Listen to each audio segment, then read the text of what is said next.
Speculation, rumors, and accusations towards victims and innocent parties can have a negative impact on ongoing investigations and can cause harm to those involved. It is important to approach true crime content on social media with caution and empathy, keeping in mind that these are real-life events that have impacted the lives of those involved.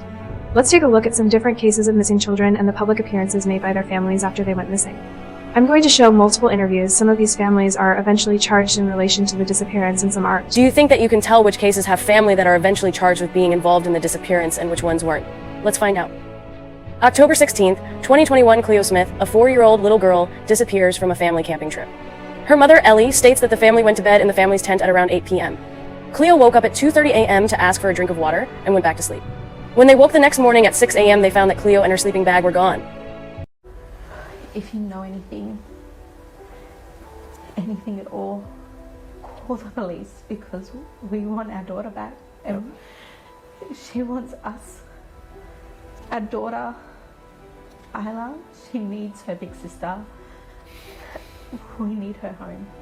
Feeling is how I never want any mother to feel. She's beautiful, delicate. She has like the biggest heart. She just so funny. Cleo was born 8 weeks early. She was premature and she's been strong from the day she was born. So I know she can get through whatever she's going through. We sit and watch the sand dunes and we just think that she's just going to run down it and like back into our arms, but we're still waiting. We're hoping that by being here, whoever's watching, if they know anything, if the person that's watching has Cleo, we want her home. We want her to be home with our baby. We want her in our arms. What's it been like coming back from the blowholes? You're back in your hometown now. What's it been like trying to carry on with your life without your little girl? Very hard. Yeah. We, like you said, we're going on to 10 days, but it feels like eternity already. I know you're adamant that you don't want to revisit all the sequence of events that night, so we'll just go to the part where you arrive at the blowholes. You're pretty eager to get your tent set up, get dinner, get organised. Cleo then goes to bed at about 8:30. What do you say to her? What are your last words? How do you put her to bed exactly? I put her to bed. I tucked her in. I made sure her sleeping bag was completely tucked under her mattress. I made sure she was warm. It was going to be quite a windy night. It was overcast. We just tried to make sure she was safe. I asked her to get back into bed after she had a sip of water. Put my head through to check on Isla, and that was it. That was the last time. About 1:30, she stirs, she's thirsty, and then at about 6 o'clock in the morning, 6:30, you realise she's not there. Yeah. Can you describe what that feels like? Heartbreaking, heart-wrenching. Scary. Completely scary. I mean, how are you meant to feel? Yeah, I remember when the police were asking us to go through everything, I just remember thinking, like, how did someone come into that tent and take Cleo? How could someone feel that they could do that to someone? How could someone take a child? And my gut just felt sick.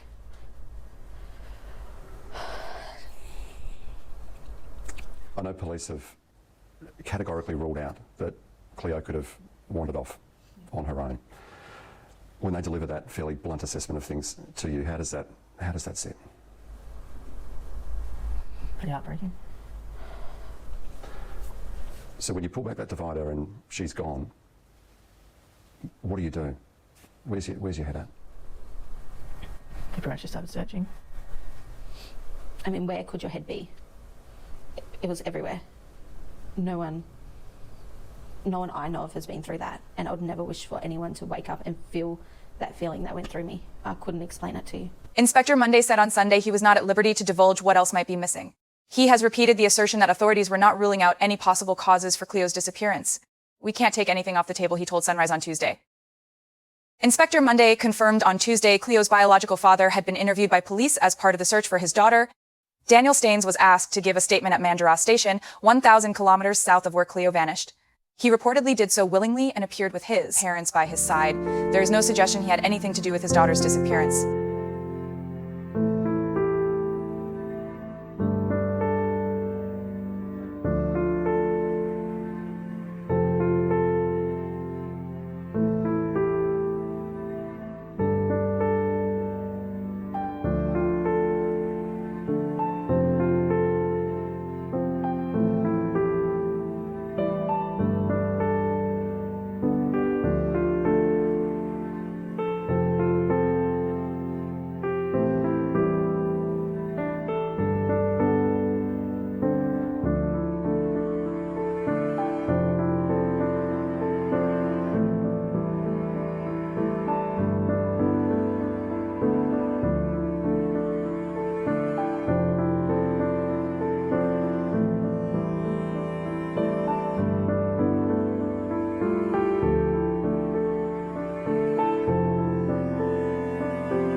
The mother, stepfather, and 4-year-old Cleo went camping on October 15th, 2021 at about 6:30 p.m.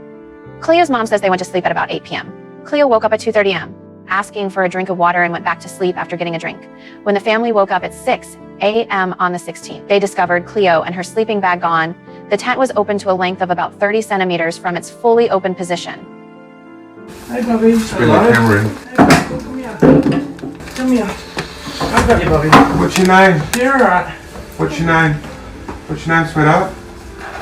My name is Cleo. Your name You're is alright, Cleo. Bobby. Hello, Cleo. Breaking news, Cleo miracle. The 4-year-old girl missing for 19 days found alive and well, discovered in a Carnarvon home, police announcing the incredible news. One of the officers picked her up into his arms and asked her, "What's your name?" She said, "My name is Cleo." A major development in the case that has gripped the nation. Breakthrough, a Carnarvon man under arrest being questioned by police. The little girl reunited with her parents. The outcome we all hoped and prayed for. It's Wednesday, the 3rd of November, 2021. It is Wednesday morning on Sunrise, a day that will go down in history. A major breaking news. Cleo Smith, the 4-year-old girl missing in Outback WA, has been found alive and well. Audio has been released of the moment missing 4-year-old Cleo Smith was found. Cleo was found alone in a house in the Western Australia town of Carnarvon 18 days after going missing.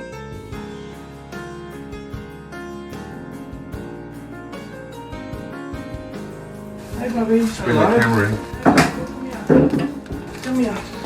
I've got you, Bobby. What's your name? You're alright. What's your name? What's your name, sweetheart? My name is Cleo. Your name is You're alright, Cleo. Bobby. Hello, Cleo. Police have charged a 36-year-old man with abducting Cleo from her family's camping tent.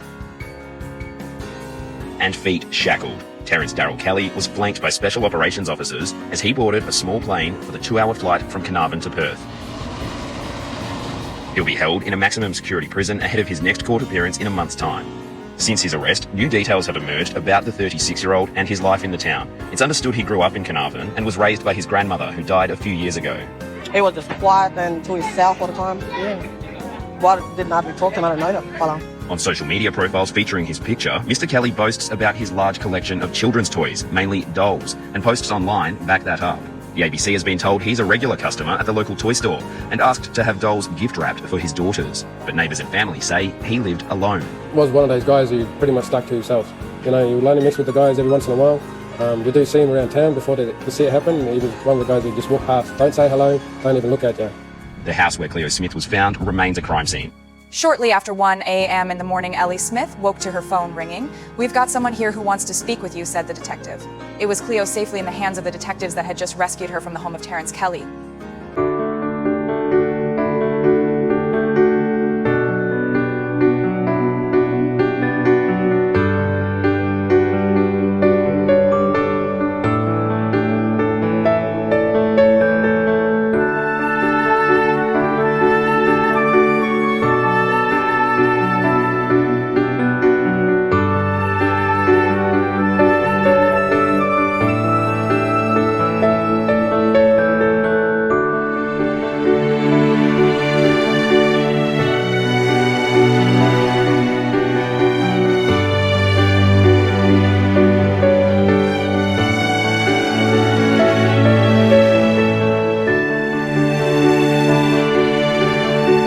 Cleo's parents had nothing to do with her disappearance. Cleo was taken from the family tent still in her sleeping bag with her parents sleeping nearby.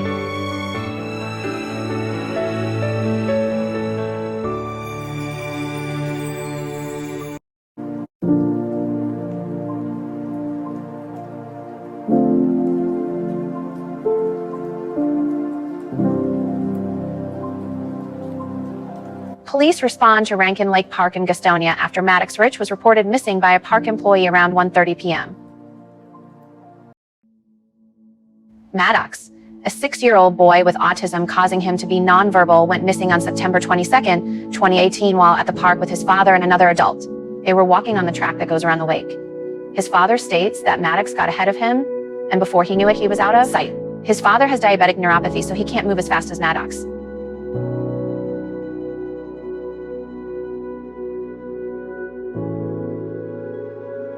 A 911 call was made by a part-time park employee while the father was searching for Maddox. The father lost track of Maddox at around 1:30 p.m. Dispatch records show that first responders weren't called until 2:33 p.m. Here is the 911 call. 911, 599, what is the address of your emergency? Yes, ma'am. We're at Rankin Lake Park, Gastonia, and we got a missing kid. He's missing. He's been missing probably the last 30, 40 minutes, hour maybe. All right, how old is the child? I think about 6, 7 years old. We searched everywhere. Are you an employee? Yes, ma'am. Is the parents there? Yeah, they're here. They're out looking for him. Where was the last place they've seen him at in the park? They seen him right by the pier and the sets of trees over here on the other end. Last seen him near the pier and the trees? Yes. I need to know his name. Is the parents nearby or somebody near that you can talk to? Give me 1 second. I'm sorry, I don't know the kid's name. Okay. The parents are out here looking.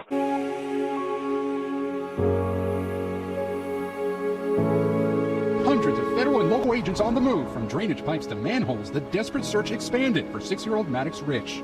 Oh, it's torture. It's torture. I just want my little boy back home. The boy's father, Ian Ritch, speaking publicly for the first time, says he was with a friend walking through the park when his son, who has autism, started running after a jogger. I couldn't catch up with him. I feel guilt for letting him get so far ahead of me. Police say it was around 1:30 Saturday afternoon when Maddox vanished. His father did not call 911. A park employee did. It's been torture. I'm not eating, not sleeping. I'm just worried about getting my little boy back. That employee told the dispatcher the boy was wearing black shorts and an orange shirt that read, "I'm the man." But he now tells NBC News he never actually saw the boy. Continue praying for him because I just want my baby home, please. Whatever you can do. 150 leads. Conducted hundreds of interviews. Gathered surveillance video from stores all over the area. The FBI is now helping with the search for Maddox. From above, in water, using boats and kayaks, even in nearby dumpsters. Maddox is my whole world and my reason for living. The FBI is offering a $10,000 reward for information leading to his whereabouts. His father is speaking out tonight. It's been torture. I'm not eating, not sleeping. I'm just worried about getting my little boy back. Appearing with police this afternoon at a news conference was Ian Ritch. He hasn't seen his 6-year-old son Maddox since Saturday. That's when Ian took Maddox, who has autism and does not speak, to a local park where there is a track in the lake. A jogger passed by, and as he was jogging past us, that's when Maddox started to jog out behind him. So I usually just give him a little space and let him do his thing, and once we got so far, he took off from me running, and I just never could catch up with him. You're a grown man, he's a little boy. How did he outrun you? He can run. He can run. Okay. And I couldn't keep up with him. Not that fast. Ian later told us that he has neuropathy in his feet due to diabetes, and that makes it difficult for him to run. What do you think happened? I don't know. I thought he might have got lost in the woods. After all this time, it's giving me doubts. It makes me wonder if somebody got him in the parking lot. If somebody kidnapped him? Right. Did you do anything to harm Maddox? No. Did anyone you know do anything to harm Maddox? No. FBI agent Jason Kaplan says Maddox's parents are cooperating. We feel very confident that a lot of the information that they provided to us is accurate, and it's helped us in a great deal in finding out the last place we saw Maddox.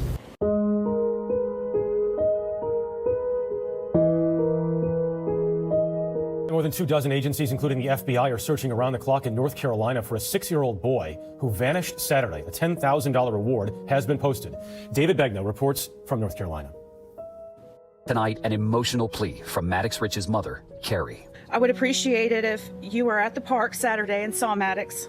To please, urgently, please, call the tip line, please. Today, just a few miles from where Maddox was last seen, investigators searched a landfill. Yesterday, they were looking through dumpsters. The father told police that Maddox wandered off while walking around this lake, and now investigators are draining that lake. His father says he was last seen Saturday afternoon at Rankin Lake Park in Gastonia while walking with him and his girlfriend. Rich says the boy chased after a jogger and then disappeared. I couldn't catch up with him. I feel guilt for letting him get so far ahead of me before I started running after him. We want to find Maddox. We want to find him today. We want to find him right now. The search for Maddox is intensifying. Investigators say they are following 250 leads and combing through thousands of acres. They're using specialized underwater equipment to scan the park's lake. They are also looking to speak with the jogger and another man loading a kayak into a truck at the park Saturday. Gaston County 911. Police released the 911 call Wednesday that was made nearly an hour after Maddox went missing. It didn't look as though they were that concerned. Rick Fox made that 911 call. He works at Rankin Lake Park and doesn't believe Maddox was ever there. I've worked there almost 3 years, and we see everybody come in and out of that park pretty much. I didn't see that kid one time. Despite the rain, the search continues right now. You know, Ian Rich told me he feels like suspect number one because he's the dad and he was the last person to see Maddox alive. He said he's turned over his phone records, let police search his car and his house. And Jeff, the FBI will not confirm this, but Ian told us he has taken and passed 2 polygraphs.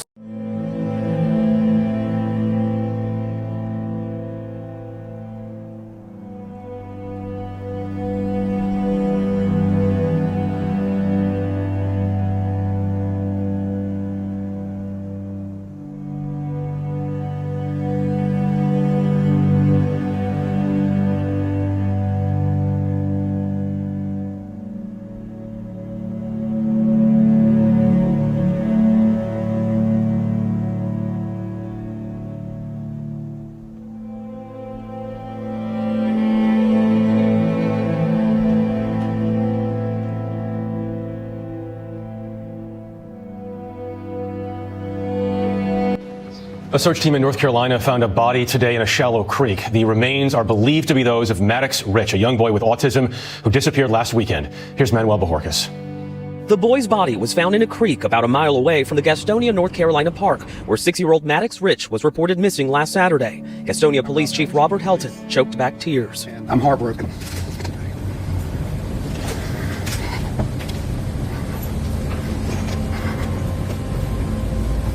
Our community's heartbroken. The FBI said the discovery does not end its investigation. What is your investigation looking to answer right now? Effectively, where did he enter? How did he get there? What was the manner of death? What was the cause of death? Was there any crime that was committed? Or are we simply looking at an accident? And those are very difficult questions to answer, but they're questions that we will answer. Dozens of searchers spent almost a week scouring thousands of acres as hundreds of tips came in. Steve Early lives near the creek where the body was eventually found and had these words for Maddox's parents. We'll be praying for you. Me and my wife's praying family. We'll be praying for you. Late tonight, Maddox's father, Ian Rich, put out a statement saying, "I would do anything to go back and save him." Investigators say they would still like to speak with anyone else who was at this park at the time of the disappearance. They do not believe the body flowed from the park's lake into that creek, but said there is a pathway Maddox could have taken. Jeff? All right, Manuel's in Gastonia, North Carolina for us. Thank you. It's the news none of us wanted to hear. Officials believe they have found the body of little Maddox Ritch, who's been missing nearly a week. The 6-day search coming to a tragic end yesterday. The body was found along Long Creek, just about a mile from Rankin Lake Park, where Maddox disappeared. NBC Charlotte's Ruby Durham, she's live at the park. And Ruby, this investigation's still far from over at this hour. Rachel, that's correct. The next step in this investigation is for the medical examiner to officially confirm that it's Maddox's body. Then the coroner's office will need to perform an autopsy to determine how he died. I do know this morning that investigators are still believing the family's story and are not naming them as suspects. For 6 agonizing days, over 300 people were on one mission to bring Maddox home safely, which is why the Gastonia police chief was brought to tears when he learned that would not happen. I'm heartbroken. A team of 15 searchers finding a body believed to be Maddox's along Long Creek around 1 o'clock Thursday, just 1 mile away from where his father last saw the 6-year-old. The chief and I saw Maddox, and it is absolutely amazing that he was found. It was extremely difficult to see him even when we were standing right next to him. And now the questions remain over how Maddox's body got there. Authorities say the creek does connect to the lake in the park. However, the chief says there are barriers, making it impossible for the child's body to float to where it was found. Investigators now looking into nearby trails for any signs of footprints. We will not take anything for granted. We answer every question that we can about where Maddox was, how his movement occurred, and how it was that he ended up where he did. Ben and Rachel, finding Maddox's body was one of the darkest days for the Gastonia Police Department, which is why counselors are going to be made for them during this time. But, you know, authorities say this investigation is far from over. We'll keep you updated as we learn new details. Live in Gastonia, Ruby Durham, NBC Charlotte. Ruby, thank you. And as you can imagine, everyone is just devastated by this news. That's right. There was a memorial last night near the park to remember and honor little Maddox. Everyone was devastated to find out that the body found was indeed Maddox Ritch. Social media was already ablaze with accusations and vitriol towards the father. It only intensified with the discovery of Maddox's body. Conspiracies and rumors ran wild as everyone awaited the autopsy results.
Ritch, his father, once again defending himself on social media. This week will mark 1 month since an intensive search for the 6-year-old ended at Long Creek, where police recovered his body. His father says he lost track of Maddox after the boy ran too far ahead of him at Gastonia's Rankin Lake Park. NBC Charlotte's Brandon Goldner continues to follow this case. And Brandon, what did Maddox's father post?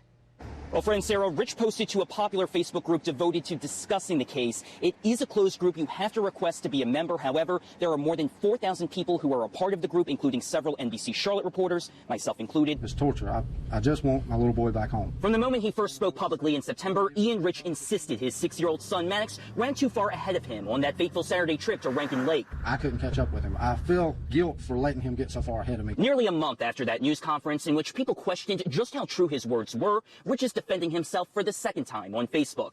Saturday evening, Ritch wrote, quote, "These pics are from our park in Kannapolis, and after I walked the greenway, this is why I feel like he could have went this way. It reminded me of our old park, and I'm sure he would think that too." Well, let's break this down. While Ritch didn't specify which Kannapolis park, we do know, based on court records, the family's last known address was an apartment complex in Concord, which borders Kannapolis. At the news conference, Ritch says this was the first time he and Maddox ever visited Rankin Lake Park. While he doesn't necessarily specify, the greenway we believe he's referring to is a pathway north of the park the city has designated to be a future greenway. It provides the most direct path from the park to where Maddox's body was found. Ritch has not given any more interviews since that news conference. Of course, we've reached out to him multiple times since then, asking for comment. We still haven't heard back.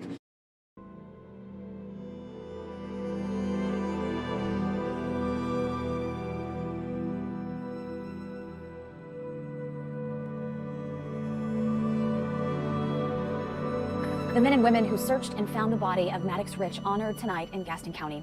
6-year-old Maddox disappeared at Rankin Lake Park in September. His body was found days later in a nearby creek.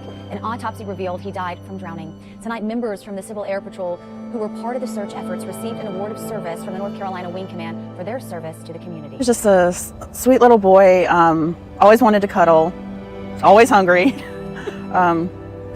Just the sweetest little boy you could ever meet. As law enforcement called me, I didn't recognize the number, of course. It was a private number, so therefore I didn't answer. Number called again, picked up, and there was a voicemail regarding that my son had been missing in Rankin Lake Park. Of course, my anxiety was really bad. I couldn't breathe, didn't know what I was going to do, how I was going to get there. Asked somebody to come get me because I didn't know if I could even drive. It was just a horrific time for me. just even remembering it. It was just, to this day, it's heart-wrenching. How long had he been missing by the time you got there? I was told it had been within an hour or two. Of course, the stories kept changing. My ex-husband kept changing the stories as to where Maddox was, and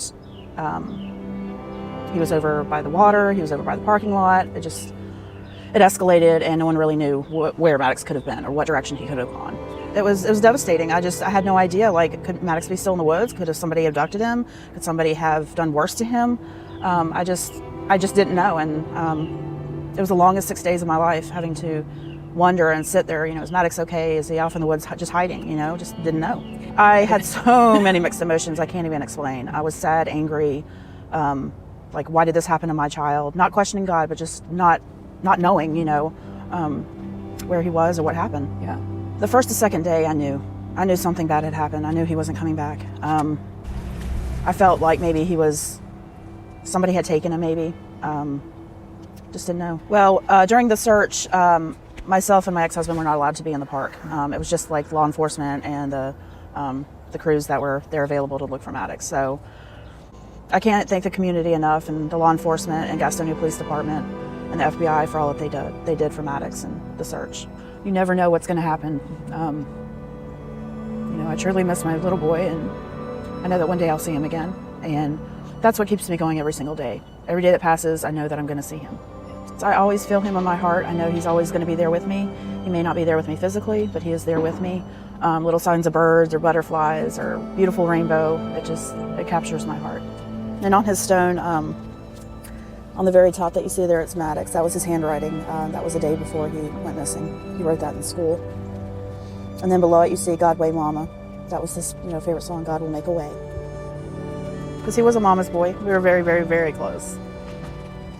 So this is Maddox's little flopsy buns, we called him.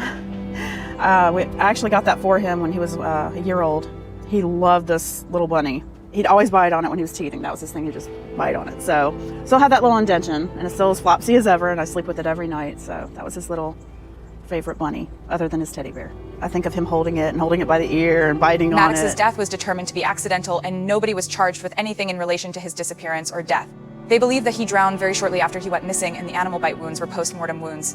Since then, an FBI agent who assisted in the search for Maddox developed a one-page questionnaire for investigators to use when a child with autism goes missing. After Maddox's case, he wanted to make sure that he was prepared in the future, since they believe he died shortly after he was reported missing.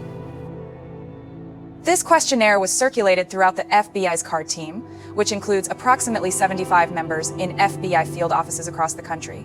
The CARD team holds multiple exercises every year to prepare local law enforcement on how to properly respond to such events.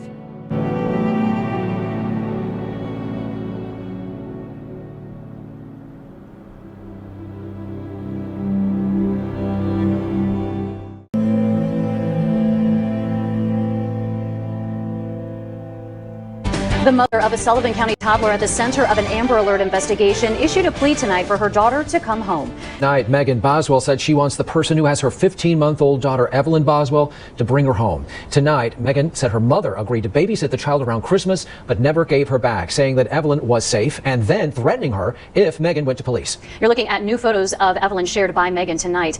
She spoke with News Channel 11's Ansley Daniel and made a tearful plea for her child's safe return.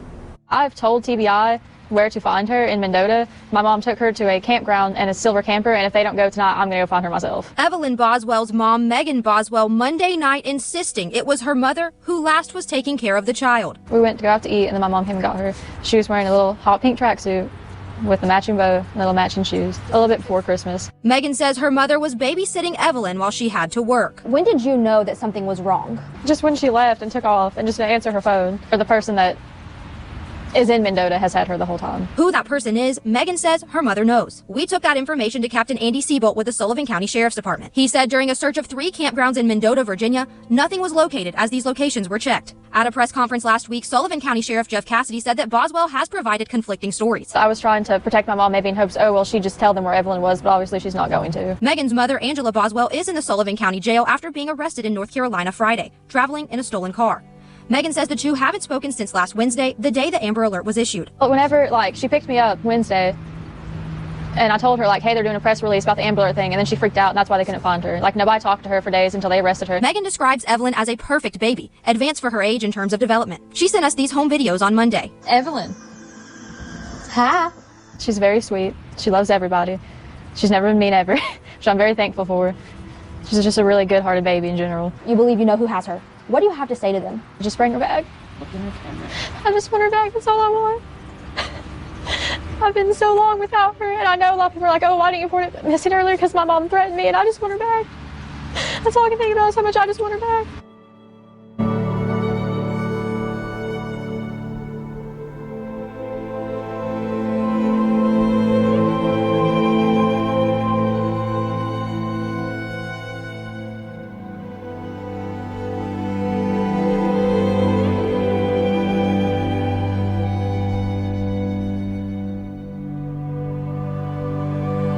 When she was 6 months old, she actually put a bottle on her own and went straight to a sippy cup. She started walking probably around like 10 months. That was kind of hard though, because she's like not like small as in like underfed, you know what I'm saying, but like she was a preemie when she was born. She's like a smaller baby, and she kind of had trouble like balancing her weight, but she finally got the hold of it. She's starting to say a lot of words, and you know. Tell me what kind of things she likes to do. What kind of, is she into any certain TV shows? Only Baby Shark. We went to Texas to see her dad, Ethan, and she slept the whole way there. Like I had to make her wake up to eat and stuff like that, and that's like a 24-hour drive there. So let's get into the last time you saw her. Tell me what that time was like and when that was. Well, actually, I want to talk about that. I've told TBI where to find her in Mendota. My mom took her to a campground and a silver camper, and if they don't go tonight, I'm going to go find her myself.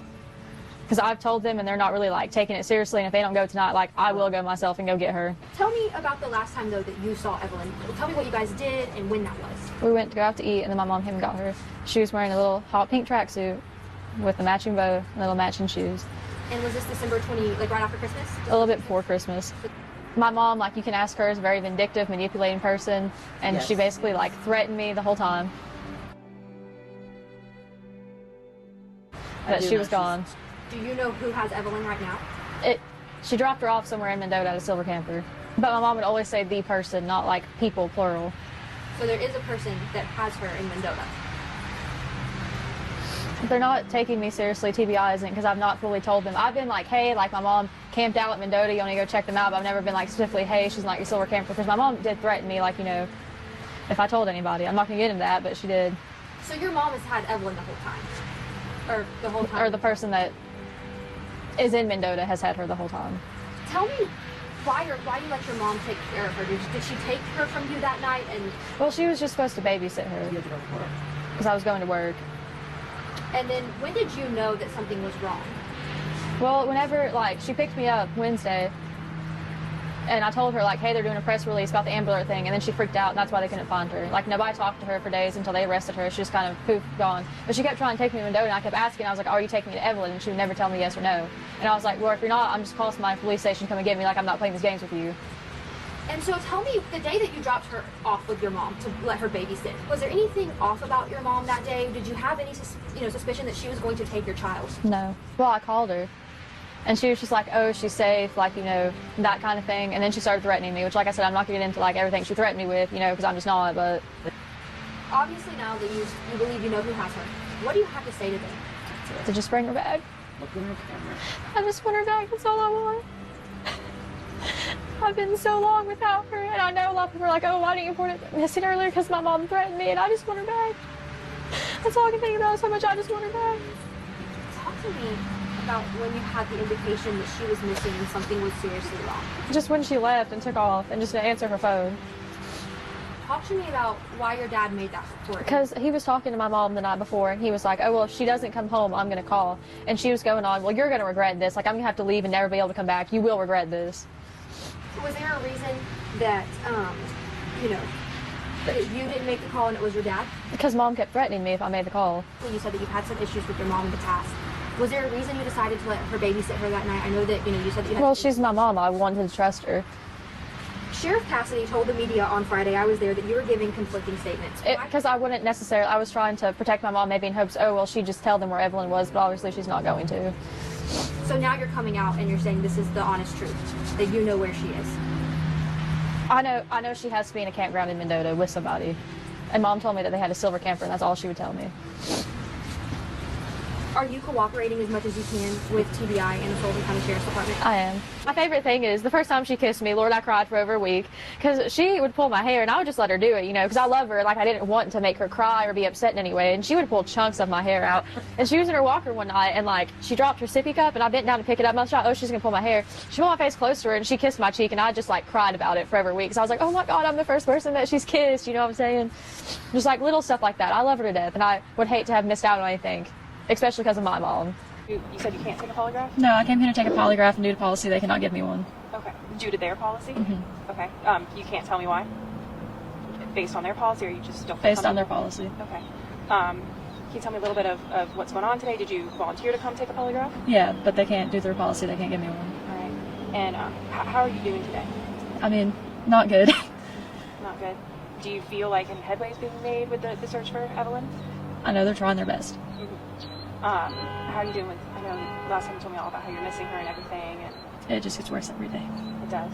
Do you look at pictures of her on your phone? Do you have pictures of her with you? Not on me. Not on you? Okay. How's your, you said in your interview yesterday with another station that you do kind of have an idea of where Evelyn is? They're checking. They're checking now. Mm-hmm. Okay. And did you report that before? Mm-hmm. They're doing their best. Okay. And I know all of this must be very hard. Can you tell me a little bit of like what you're going through, what's getting you through this tough time? Just people who are there for me. Mm-hmm. Do you feel like Evelyn's okay? Do you think so? Do you have an idea of maybe who she's with? Or? I wish I did. Did you give her to your mother? You did. So that's who was watching her? Can you tell me why she was with your mom? Just she was supposed to babysit her. Didn't turn out that way. Why did you come to take a polygraph? To clear my name, but they won't give me one due to policy. I'm not going to get into all that, but... And so I know there's a lot of like rumors and stuff going around about all kinds of things. Is there anything else that you'd like to address? No. No? Unless you have anything specific you want me to address. Well, I know that there's been rumors about like you being pregnant right now, and I'm not getting into that. I know, I hate to ask you that, but like I just want to give you the opportunity to like address anything that you feel that the public should or shouldn't know, or I know everybody's in your business. I am pregnant, that's why they won't give me a polygraph. Due to policy, if you're pregnant, they cannot give you one. Okay, that makes sense. That must make all of this so much harder for you. I just want to tell you about like her favorite things and personality-wise. I know, like looking on TV and just kind of seeing a picture, it's a lot harder to, you know, envision a baby. Like her favorite food is like sweet potato. She's really sweet. She loves to give people kisses. Favorite song is Baby Shark. Just like that kind of stuff. Can you tell me, what's her favorite toy? She has a little Baby Shark puppet. What would y'all do together? Well, she loves to take baths. That was her favorite thing. She had little shark toys that swim in the bath and stuff like that. How old is she now? She's 15 months today, actually. Can you tell me a little bit, like, so you said she's very sweet. Is she sweet with everybody, or just... She is. She loves everybody. Can you tell me a little bit about like how you're feeling? Do you miss her? Are you worried? Of course I miss her, and like I can't tell anything about the ongoing investigation, but they are. I'm sure you all have released an article about the car and stuff like that, so they have a pretty good idea of who has her.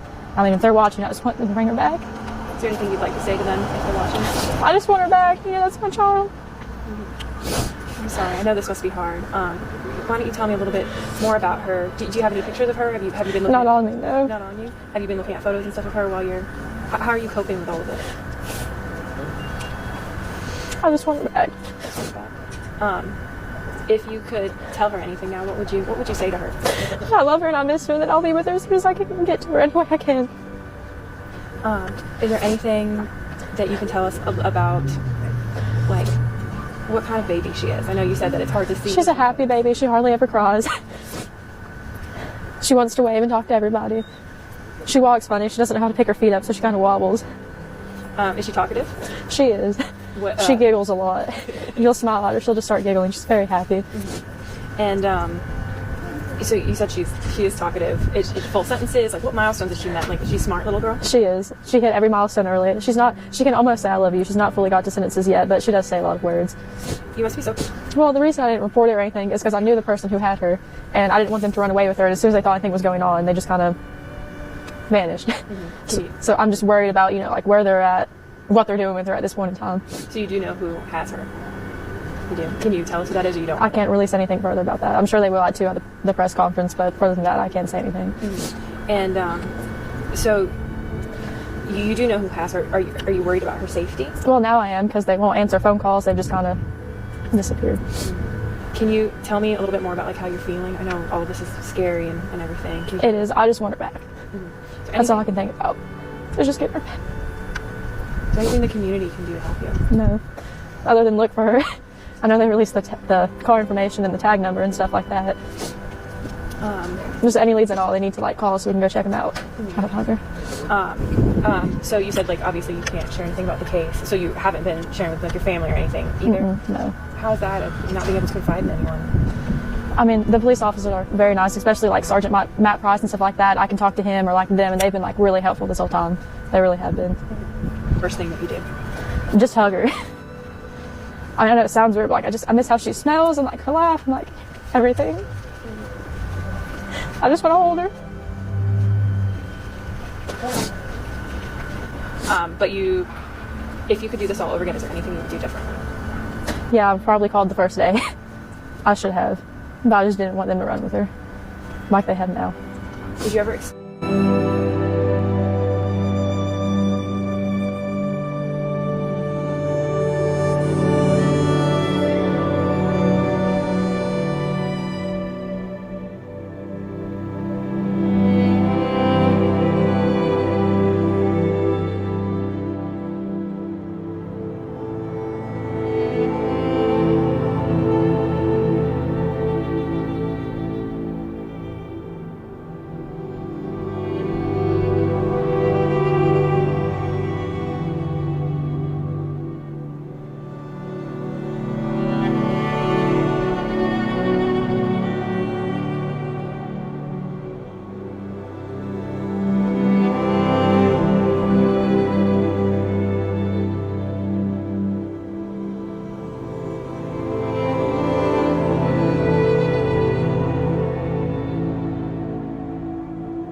Mother of a missing 15-month-old in custody this morning. The Sullivan County Sheriff's Office has charged 18-year-old Megan Boswell. Her daughter, Evelyn Boswell, was reportedly last seen nearly 2 months ago. Heather Wallaga in studio with what we are learning about this arrest on this Wednesday morning. Good morning. Russell and Abby, good morning. Megan Boswell was arrested last night on one count of false reporting. The TBI says they've received more than 500 tips, but there have been no credible sightings of her daughter, Evelyn. Detectives say Boswell provided a number of conflicting statements. After further investigation, officers discovered some of the information she gave was false. Being held in the Sullivan County Jail on a $25,000 bond.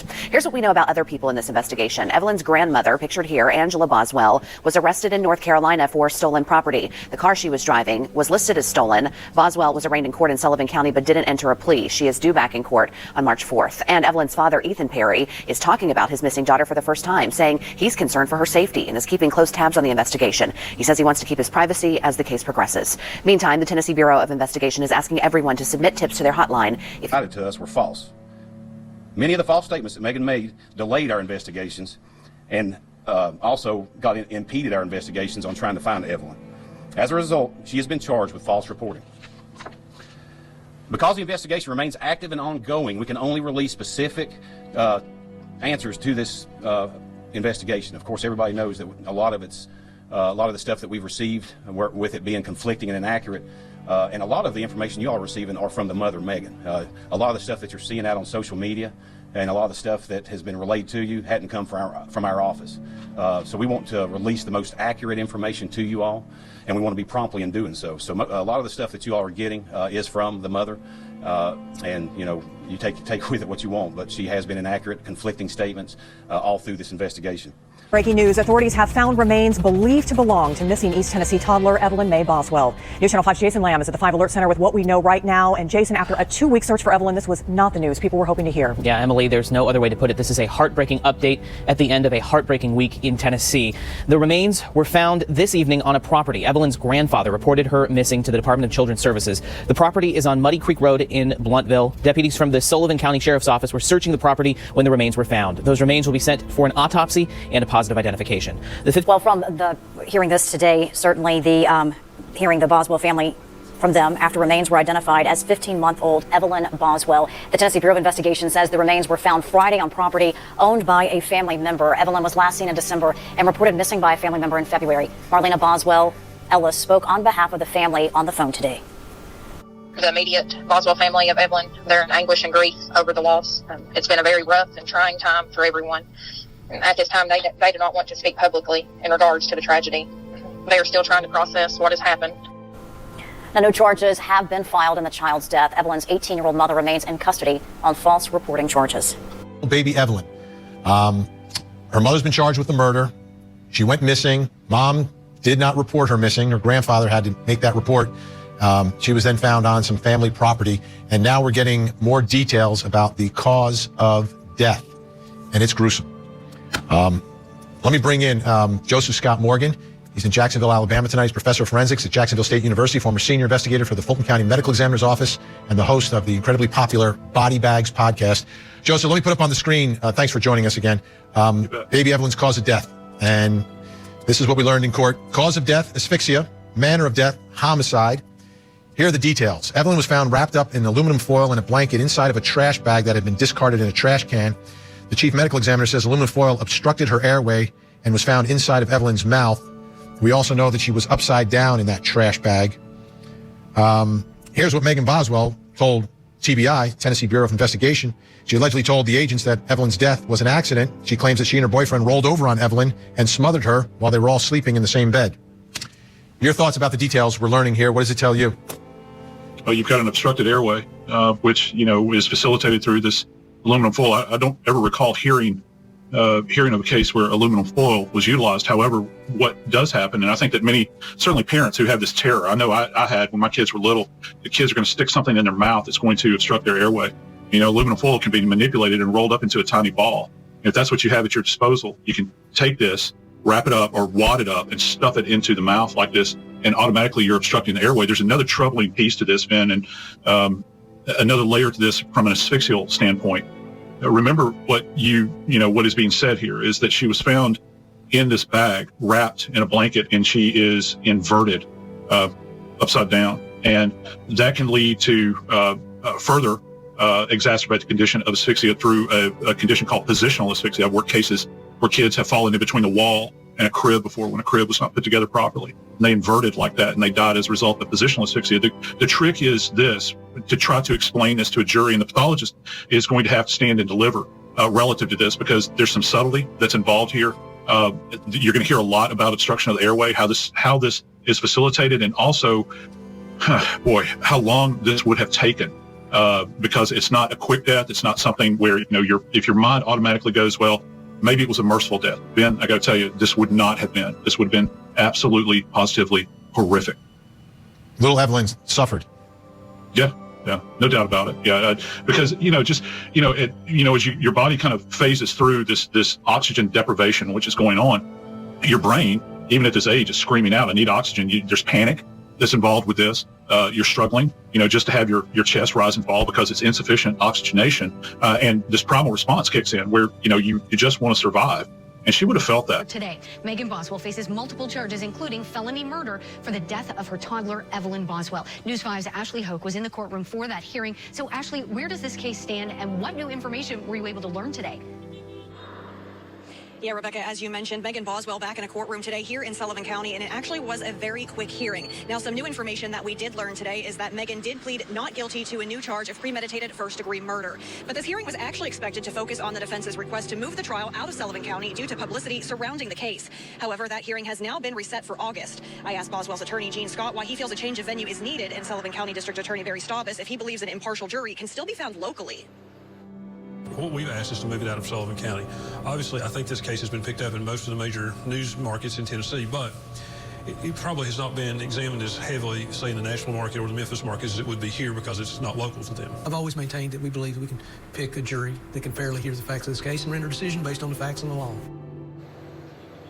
That change of venue hearing has now been reset for August 15th. Evelyn Boswell's law becomes official. The legislation is named after the Sullivan County toddler. The TBI issued the Amber Alert for Evelyn February 19, 2020. Her body was found a few weeks later on family property. News Channel 11's Ashley Sharp explains how Evelyn's death has inspired change.